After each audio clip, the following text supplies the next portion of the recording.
خبر آپ کو دیں گے۔ جمعیت علماء اسلام فے نے وزیر اعلیٰ خیبر پختونخوا کے انتخاب کے خلاف پشاور ہائی کورٹ میں درخواست دائر کر دی ہے۔ درخواست میں موقف اپنایا گیا ہے کہ علی امین گنڈا پور کا استعفیٰ ابھی منظور نہیں ہوا، نئے وزیر اعلیٰ کا الیکشن غیر قانونی ہے۔ دوسری جانب نئے وزیر اعلیٰ کی حلف برداری کے لیے پی ٹی آئی کی درخواست پر پشاور ہائی کورٹ میں سماعت آج دن 1 بجے ہوگی۔ اس حوالے سے مزید تفصیلات حاصل کریں گے ڈان نیوز کے نمائندے عبدالحکیم محمد سے۔ عبدالحکیم، سماعت 1 بجے ہونے جا رہی ہے، کیا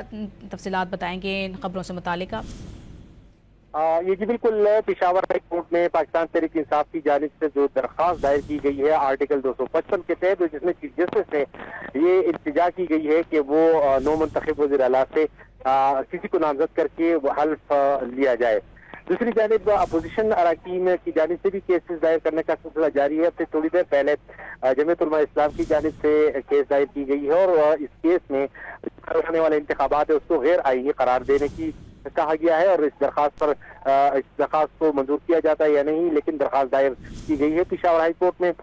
اس سے تھوڑی دیر پہلے پاکستان تحریک انصاف کے وکیل سلمان اکرم راجہ پشاور ہائی کورٹ کے چیف جسٹس عصمت شاہ کے عدالت میں پیش ہوئے تو جسٹس شاہ صاحب نے ان کو یہ ہدایت جاری کی ہے کہ تمام کیسز کو نمٹنے کے بعد جو آپ لوگوں کا کیس ہے اس کو آج 1 بجے سنا جائے گا۔ اب سے تھوڑی دیر پہلے جو پاکستان تحریک انصاف کے قائدین ہیں وہ بھی پشاور ہائی کورٹ پہنچ چکے ہیں، ان کے جو وکلاء ٹیم ہے وہ بھی موجود ہے اور اب خیبر پختونخوا اسمبلی کے اسپیکر جو ہے وہ بھی اب سے تھوڑی دیر پہلے پشاور ہائی کورٹ پہنچ گیا ہے۔ اب 1 بجے کے بعد جو ہے اس درخواست کی سماعت، کیونکہ یہ درخواست کیس نہیں ہے، یہ درخواست آرٹیکل 255 کے تحت پشاور ہائی کورٹ کے چیف جسٹس کو دینا ہوتا ہے اور چیف جسٹس کے حوالے جب کیے تو چیف جسٹس کا پھر یہ اختیار ہوتا ہے کہ وہ اس کیس کی سماعت اوپن کورٹ میں کرتے ہیں یا پھر اپنی چیمبر سے ہی ہدایات اس حوالے سے جاری کرتے ہیں۔ ادھر دوسری جانب جو ہے گورنر خیبر پختونخوا نے جو استعفے 2 ان کے وزیر اعلیٰ علی امین گنڈا پور کے گئے تو اس سے بھی یہ اعتراض اٹھایا گیا ہے کہ اس استعفے میں مسئلہ ہے، اب ہم شک و شبہات ہے اس میں، تو وزیر اعلیٰ کو ایڈوائز کی ہے کہ وہ گورنر ہاؤس کا وزٹ کرے اور اس میں کل کی تاریخ 3 بجے دی ہوئی ہے۔ تو پشاور ہائی کورٹ نے کل جو کیس کی سماعت کی تھی تحریک انصاف کی درخواست کی، تو اس درخواست میں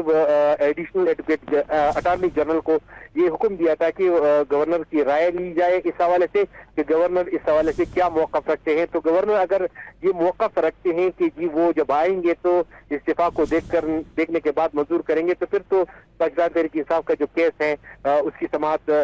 ضروری بات ہے کہ گورنر کے آنے کا انتظار کریں گے۔ اور یہ کیس تب دائر کی جاتی ہے آرٹیکل 255 جب گورنر حلف برداری لینے سے انکار کرے۔ گورنر کا یہ کہنا ہے کہ انہوں نے ابھی تک حلف لینے سے کوئی انکار نہیں کیا ہے، لیکن استعفیٰ میں جو مسئلہ ہے تو اس کو دیکھنے کے بعد ہی کوئی آئینی اور قانونی فیصلہ کریں گے۔ بالکل، بہت شکریہ آپ کا عبدالحکیم۔